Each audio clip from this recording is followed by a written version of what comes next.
sister. Well, yeah. Hi. So, can you talk about you, like what you do, and some people's why? What made you to get interested to talk to me, and why you are into the podcast? Well, first of all, I want to thank you for having me on your podcast. It's very, very fun.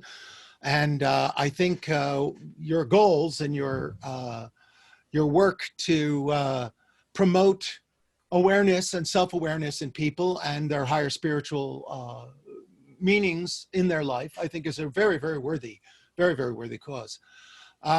First of all, my name is Arjay Lewis. I am I've been a professional magician for 46 years. I made my living in that. I've actually done Broadway shows and performed at casinos and cruise ships. And over the last few years, I have been I am now a published writer of books that feature the paranormal. And usually in every book I write, there's a subplot line of psychic abilities or a spiritual level to it. With some of it, it's very easy because I write horror. And horror, of course, besides scaring your audience, it usually involves things that I use a lot of legends in my work. My most recent book, The Vanishing, featured as the villain, as it were, is the Jersey Devil. Now, for those of you outside of the United States or outside of even New Jersey, you have no idea what that is. And it's a famed story of a creature with bat wings that appeared in the New Jersey forests in this area called the Pine Barrens, which is thousands of acres of undeveloped land. And there are stories of it running for hundreds of years about this creature with bat wings and a horse's face and teeth and appearing now and then. In fact, there was a big panic in 1909 about this creature showing up. And it inspired me to write the book that my most recent book, which is The Vanishing. Actually, if you can hit the screen save, I'll show everybody what the cover looks like real quick. Yeah. If you can allow that. Yeah, please. Okay. Anyway, it features a former NYPD detective who goes in search of this famed creature and actually does find the creature. She finds him, and in fact, there's more than one of them. So it's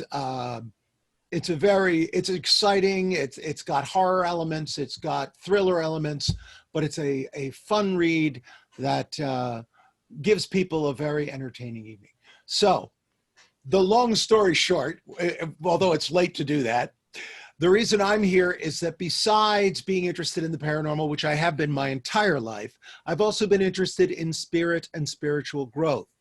I've long studied the works of a well-known man here in the United States, Dr. Wayne Dyer, who teaches about self-actualization and teaches about the spiritual side. And this helped me a great deal in my life, because in my earlier days, I dealt with depression and I would use negative self-talk, what I call self-talk. Everybody has a different name for it, but where I would say nasty things to myself and I would insult myself after something didn't work right or went wrong.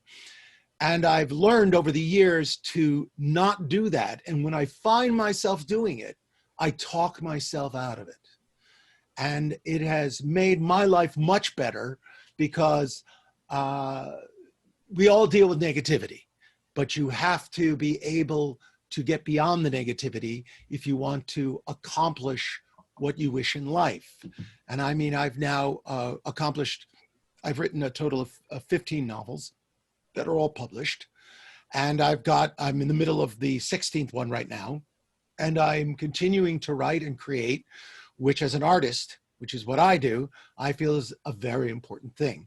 is the creation of art, and that can only be done if you have your mind in the right place. So that's my story in a very big nutshell. Now, you did a reading for me, and you've invited me onto your podcast, which I'm thrilled about. I'd like you to share what your insights are with me, so hopefully I can actually become a better artist. So basically, I'm trying to see people through my reading. And basically, like, we all have colors, we have nationality, we have different names and sort of stuff. We identify ourselves with something else. So what Mm-hmm. I would like to call it is like relative thinking. We are thinking about us with related to something else, which we are not. And I found something called the subjective thinking, which is that is very very necessary for human beings, because if they can actualize themselves, I mean they can feel themselves embodied, they don't feel like killing other, Mm-hmm. they don't even feel like disturbing other. It's Now, all. I have to admit, I haven't felt like killing anyone in a very long time. So generally we all kill other, we do wars, and Yes. we do. So if we look at on this small spot which is called earth, that is like a small little sand piece in this entire nebula, we could actually see that we are actually killing each other for no reason. And so this is because of relative thinking. We identify ourselves with something else which we are actually not. That is untrue also. So I saw that astrology, or the spiritual understanding of the self-actualization, and talking about the different self. For instance, I am from India, you are from US, and the cultural difference which we brought up, and the community and identification and stuffs like that. So we could actually if we can actually see through what, I mean, rather than that of just seeing, if we could actually see through what is that behind, so we could. Yes. The thing I found very, because you sent me this really wonderful multi-page uh, astrological natal chart and all of these things that are just, they're beautiful. They're works of art in themselves. But I noticed that it was, you know, I was aware that there have been different ways of interpreting astrology in different cultures Yeah. in Egypt and all these things. This was my first experience with the astrological concepts from India, which, and I Okay. found them absolutely fascinating, and how they all interact with them. And it's very interesting comparing things from a standard astrological chart, because I had my astrology chart done with the version Americans use many years ago. So to see some of the positions of that versus the your chart was very, very interesting to me, and to see the correlations and the differences. So there is a little bit difference. The chart which you have done previously is Western one or Indian one? Was it a? I'm Western sorry. one, or Western astrology one, or the Indian Western astrology? astrology, yes. Western Yeah, astrology. so there is a little difference between the Western astrology and Indian astrology, because Indian astrology, see, if in the nebula, globe is like little tilted. It has a little tilt here, like Mm-hmm. Oh yeah. But Oh yeah. yeah, in Western astrology, it is taking in this way. So so it has a small tilt in that is 23 degree. So the Mm-hmm. positions of the planets will be differ from the Western one to Indian one. For instance, if in Western astrology, a planet is in Taurus, then the planet will be in Aries in Indian version of the same. Mm-hmm. Uh, so, however, this is basically giving a clue which can be looked at on in whatever is inside on us. Is that a soul? Is that a Is that something called Atman? Is that, like Buddhist says, is that Nirvana or something which is beyond? That is what we are all interested in. What are we doing here, you know? Yes, of course. The What? big question. So why are we here? What are we doing here? Or is there any some ways rather than that of fighting each other? Do we have some other ways to live? You know. So, however, this is the reason. This is the difference between the Western one and Indian one. I had a podcast with one of the doctor. He made one chart of world religious periodic table of world religion. He's from France, and we could actually go through. I mean, we are discussing that into much detail. That was a very good philosophical discussion which we had in that particular chat. Why I am into this. And Some of your guests have been fascinating, and I noticed. Yeah, I noticed that you have mentalists on, and you have all these different people who've done these different things, and it's fascinating. Like you said, you like to get out beyond cultures, beyond just one point of view, and talk to these different people, which is very rare nowadays. Usually, with most podcasts, it's they've got one point of view and they want to beat you over the head with it.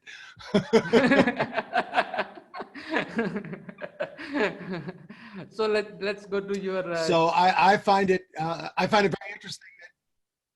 So I find it very interesting that you want to go in a way where you go beyond your comfort zone, and I imagine that some of this point of view to some of your guests goes beyond their comfort zone, because really, when you get a really good spiritual message, you are usually taken out of your comfort zone. You are usually, well, wait a minute, you're not sure how to react. Yeah. And that's the things I found with Wayne Dyer's teachings, was they'd make me go, wait a minute, I don't know if I'm comfortable with that. But as I've continued being on the path, I opened my mind to different possibilities, and at which point I saw, oh, okay, well, this does make sense. So as sometimes at first we resist, but if we keep an open mind, we can continue to grow and see things in new ways. Yeah, that is the, see, if we look at on the India, for instance, in Indian way of doing the things is like, it's a repo of different spiritual open source code and the different repo for different experiments which is here in India. But I would like to say it as a unitive understanding. Okay, unitive understanding. We have to understand all this. But the thing is like most of the people, it is becoming a dogma. You know, they're done. They came out from one jail and they got into another jail. You know, it's a kind of dogma. And actually, that's very true. Yeah, it's very true, because religions are created by people who get a spiritual insight, and then they're turned into religions and turned into dogma. And instead of it being the insight that you want the people to have, it becomes a series of practices that the person feels obligated to do. Yeah. But you don't get the spiritual lesson from following the dogma. And so I know that's very true indeed. So that is the thing which is happening in India. People are get caught into dogma. That happens, and basically it happens. I think it happens with every religion in every country. I think Christianity is especially Catholicism. I mean, it's a series of things, of obligations that you're supposed to do. I personally am Jewish. Mm-hmm. So there's certain things, praying 3 times a day, and there's these certain prayers, and it's done at these certain times. And I mean, it becomes these things you do, and but the higher spiritual awareness that it is seeking to teach you is often missed by a lot of the people who practice. And I mean, they can be showing up and doing everything they're supposed to, but if their minds aren't open to the higher spiritual practice that is behind it, in my religion, there's the writings of the Talmud and the and which open you up beyond just the basic holy scriptures, but gives you insight to the spiritual meanings beyond what a first reading would give you. And that's one of the things that have always interested me in studying Talmud and the different stories that are that the religion uses as teaching moments. I like the Kabbalah. Kabbalah is from Jewish, no? Yes, Kabbalah is from Jewish, and that's The a little beyond me at this point. But it's the exercises in it are rather amazing. So you've had a chance to study Kabbalah a bit. Sorry? You said you studied Kabbalah a bit? Kabbalah? Yeah. Because I do tarot reading also, which is actually from Aleister Crowley. So this in that I can see the relationship between the Kabbalah, you know, because the mysticism is Wonderful. common. Mysticism, the nectar behind the fruit, I mean the sweetness of the fruit is common, which I found very interesting, because God is something which we could actually experience rather than that of, you know, worshipping and hoping to be get into hell or heaven or whatsoever. We can actually experience, but I went after that point also, even if we are experiencing God also, so what? Still the Well, Carolyn, Carolyn Miss does a wonderful, I listened to it as an audiobook. She had a wonderful book out that shows that the tree of life in Judaism, which is a spiritual path, matches the chakras of the body and also matches the Catholic ceremonies that one goes through in life. And she showed how they comparison, they're all basically conceptually the same. They just have slightly different teachings. Like in the tree of life, some of the, instead of it being the one thing that the chakra is, it's two things, where if you examine it, it splits, that you can see how it's both sides of that one thing. And I found it absolutely, again, very, very mind expanding, and really, again, spiritual truths are spiritual truths. They go through all the religions. It's just finding them that sometimes that I would say is difficult for most people. Yeah, because I mean, yeah, Aleister Crowley also has been like people in the church has called in that time he is a Satanist, right? But when I'm studying his literature, I could feel that he is not a Satanist actually, because he is someone who has actually experienced something which is beyond the mind till today, that could be become very much controversial in that particular point of time. Could be, I don't know but Crowley's teaching, I felt it is like it goes beyond what he has experienced, something which is beyond, you know, that I Yes. could, yeah, and that I could see, you know.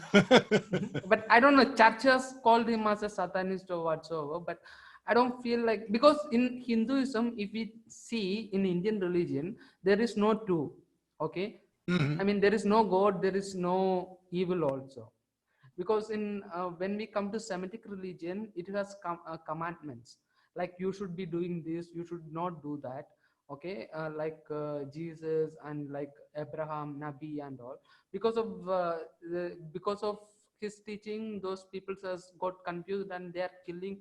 Now they came to Europe also, they are killing everybody, you know. I can see in news, because they feel like they are the only way, other people's are untrue. Yes, But if we that's look at the big thing. yeah. That's the big thing again and again. It's like, well, my religion is right and yours is wrong. It's just every time you run into that, there's going to be a problem. Yeah. So they're But killing people. Yeah. the truths run through all of them. The greater truths run through all the world's religions. And it's a matter of finding the path that fits you, as opposed to, well, I was raised this way. Mhm. So it's always about finding the path and then getting what you can out of it that bring meaning into your life. And that's, you know, that's what we're all trying to do. We're trying to bring meaning into our lives, whether we're out fighting for social justice or whatever our thing is. We're always trying to find something that will bring meaning to our lives and make us feel fulfilled. But the biggest problem is it's not something out there. It's always something in here. Yeah. And that's what most people don't get. They're always looking for something outside of themselves. And once I have that, it's like when I started my career as a street performer. They call it a busker in Europe. But that's basically a guy who does a show and then passes the hat and says, if you enjoyed the show, give me what you can. And I did quite well for a Broadway show. And, you know, in my mind, I always said, well, once I start making this amount of money, then I'll be happy. Well, then I was in a Broadway show and suddenly I was making much more than I had ever before. And then I realized, oh, that isn't it. That isn't what's going to just make me happy.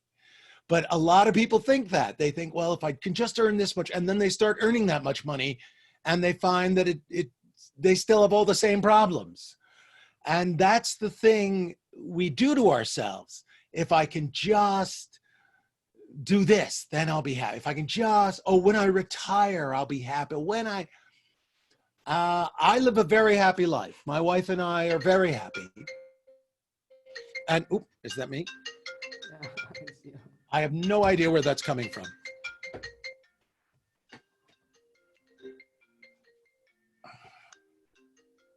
There we go. Yeah. Sorry about that. The technology is taking over. Yeah, technology is helping also. Like we can talk now. It's because of technology. Yes. I mean, I think it's astounding that here I am in New Jersey in America talking to you in India. It's astounding to me that this technology even exists. I think it's just amazing. Yeah. And in some ways, the technology brings us together, and in other ways, it separates us. Yes. You know, I see adults with their kids, and their kids are glued to that phone. I'm not looking away from my phone. And you go, you know, I kind of am glad I can take my phone and put it down and just not care. Occasionally I forget where I left it, but I read a great thing this week, and I'm going to just throw in a quick joke. And it said, when you reach a certain age, you think about the hereafter. When you go into a room and go, what am I hereafter?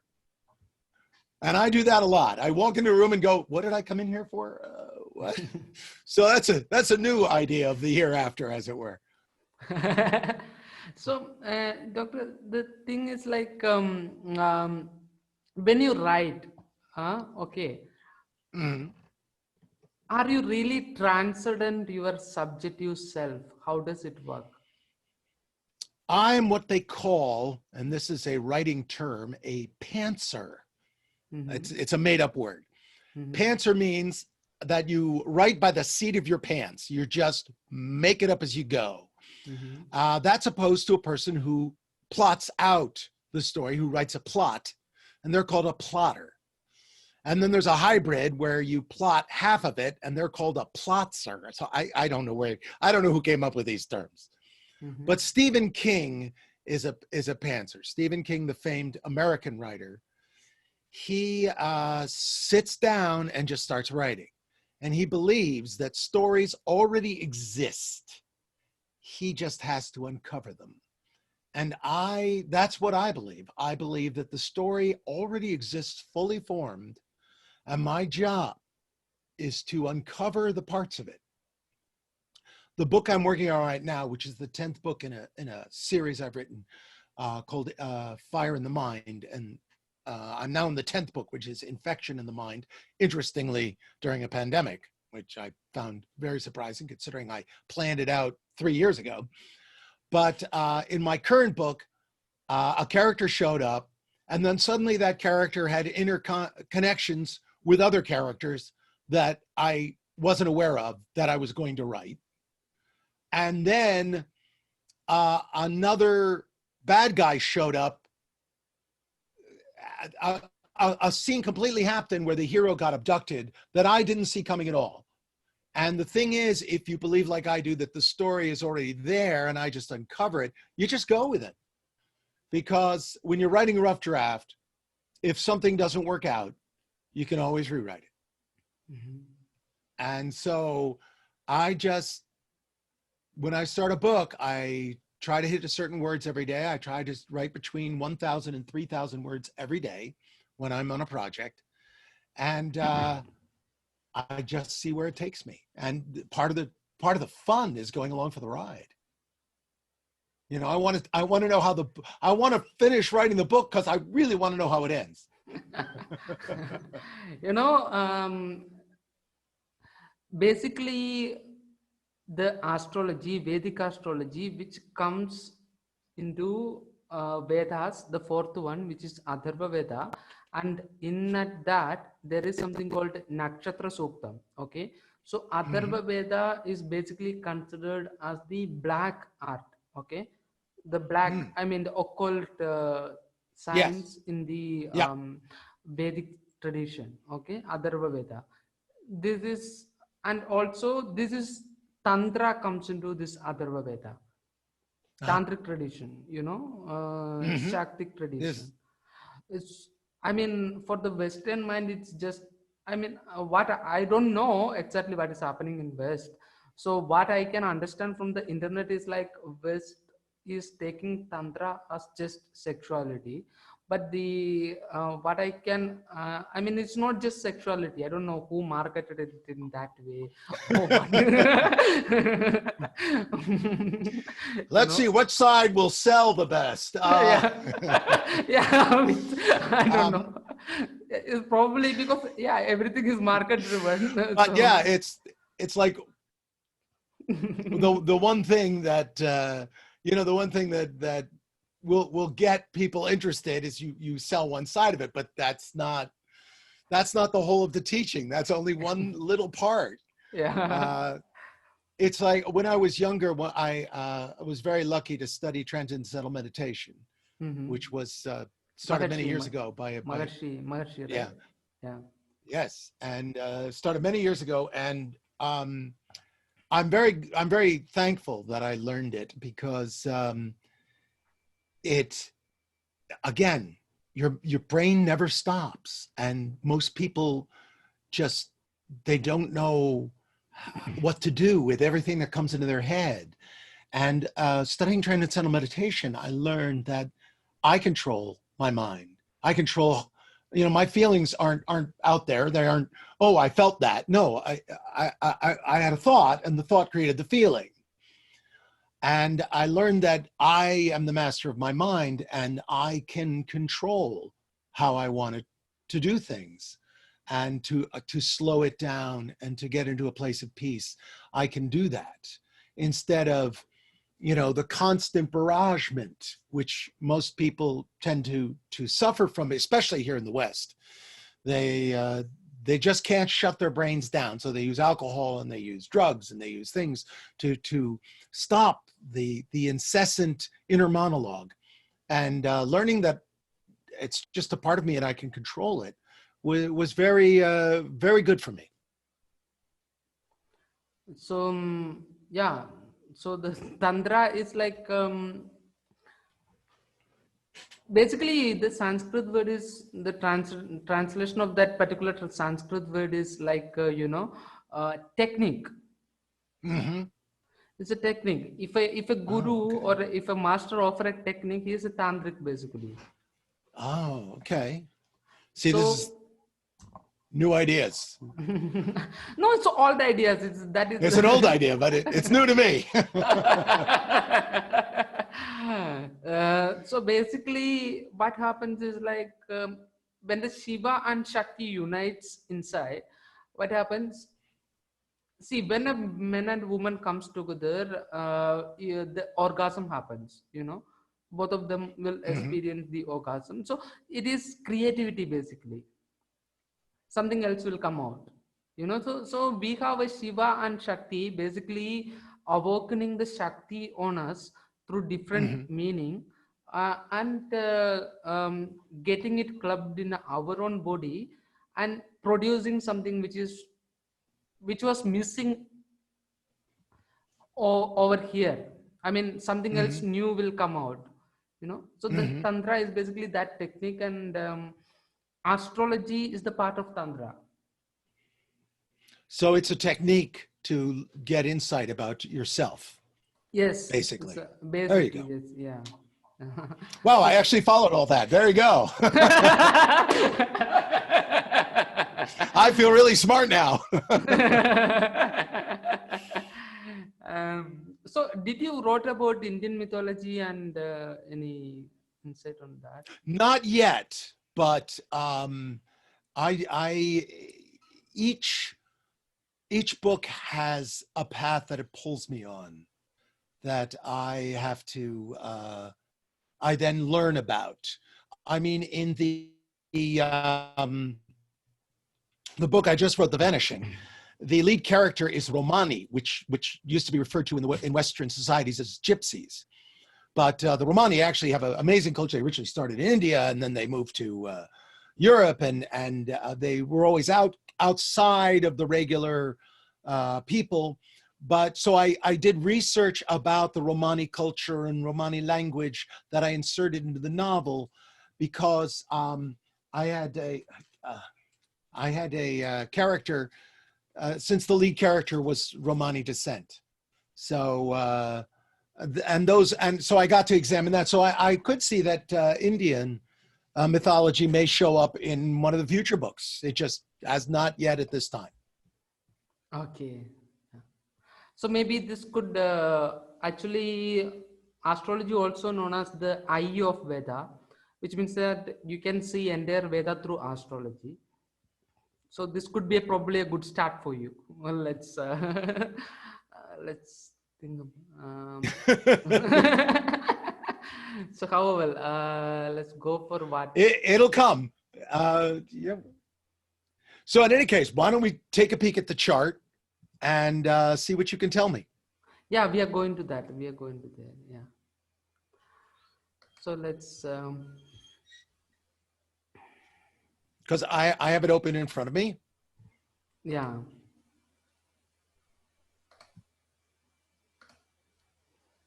You can see that, right? Yes, I can. I also have it open on my desktop as well. Okay.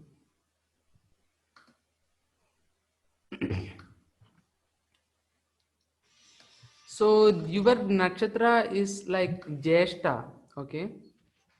Okay. Jyeshta is the nakshatra, and nakshatra means it's a group of stars, okay? And all to the right side of the chart, as it were. What's that? The names you have listed in the houses are tending to the right side of the chart. I assume that it's is the chart 24 hours where the stars show up and end up in different houses, different boxes? Yes, exactly. So basically, the chart is been see the middle. You can see Ganesha, that elephant god symbol on the middle of this particular chart. Yeah. Mm-hmm. It's a Ganesha according to Indian mythology, and imagine that you are staying over here in the middle, okay? Then there will be a 360-degree circle around you, and we will be dividing it into 12 equal parts. Wow. And each side there will be a group of stars, planets, or whatsoever you could see on the sky from your side if you are on the middle of this chart. So this is 12 direction, okay? So basically it is not just 4 direction, more than 4 direction, 12 directions we consider in astrology, okay? So that 12 direction is 12 houses, what we call houses is nothing but a direction. Mhm. So when you get birth, ascendant was in a particular direction, and that house, in that, over there will be a group of stars. So this 12 direction will be again divided into 24, and in that particular area there will be a group of stars. When there was Mhm. a ascendant was there, that group of stars is your nakshatra. There we go. So Jeshta is your nakshatra. It's nothing but a group of stars where ascendant was. And that's in the house that's known as Bandhu. Is that correct? Um, The group with the sun and Mercury and all of that. Oh, my. was that?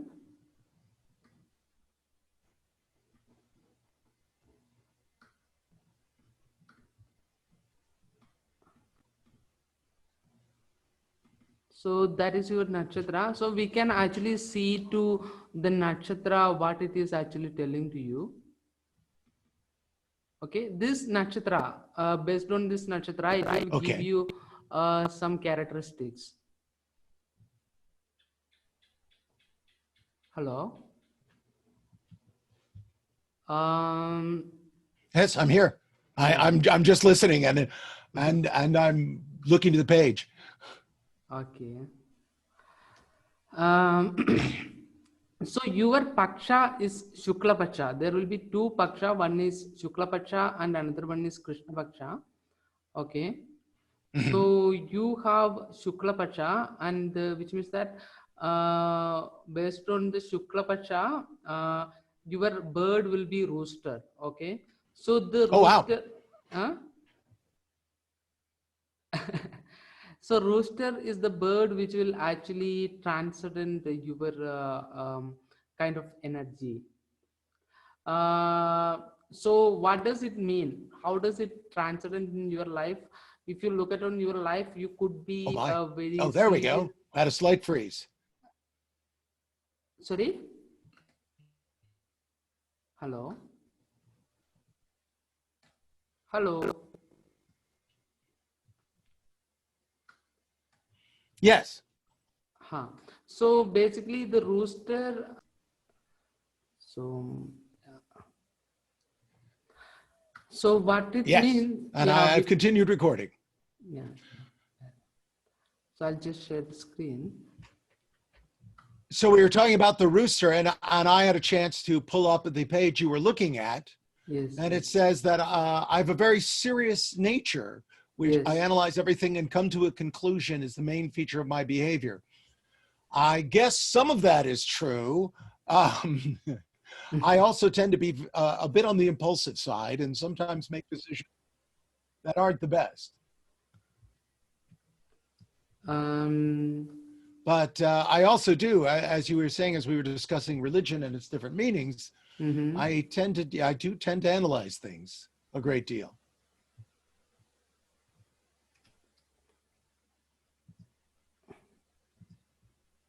So So should I look further down? yeah. We are That's going my down. main. Yeah. That's my main characterization. Yeah, that is your main Oh, characterization. your Yeah, show off behavior. Yeah, well, that's me. All right. So this is your tree is both tree. Okay, stand jack. So what does it means is like the trees are not different Oh dear, from we you. seem to have a slightly frozen screen.